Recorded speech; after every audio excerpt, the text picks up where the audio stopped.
नमस्कार सर्वांना. तर आज आहे मतदानाचा दिवस. तर सकाळी छानपैकी रेडी होऊन नाश्ता पाणी करून आम्ही निघालो होतो. दोघेही अर्थात आमच्यासोबत अधिष्ठाही निघाली होती मतदान करण्यासाठी.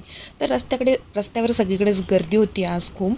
तर आधी माझं मतदान केलं. माझं लोकेशन दुसऱ्या ठिकाणी होतं, त्यामुळे मग मला आदित्य घेऊन गेला. मग तिथे आम्ही काही फॉर्मॅलिटीज होत्या त्या सगळ्या कंप्लीट करून निघालो.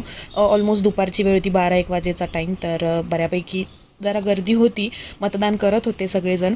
आणि मग नंतर माझाही नंबर आला. मग मी मतदान केलं आणि छान छान असा फोटो देखील काढून घेतला. आणि मग नंतर जरा असा मेसेज देऊन मग आम्ही माझं मतदान करून पुढे निघालो जायला.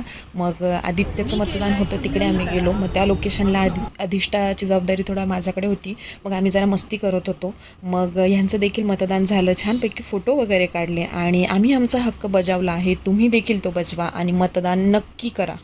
कारण मतदानासाठी मिळालेली ही सार्वजनिक सुट्टी ही केवळ सुट्टी नसून ती आपली जबाबदारी पार पाडण्याची मिळालेली एक संधी असते. त्यामुळे तुम्ही सर्वांनी देखील मतदान नक्की करा. Thanks for watching. बाय.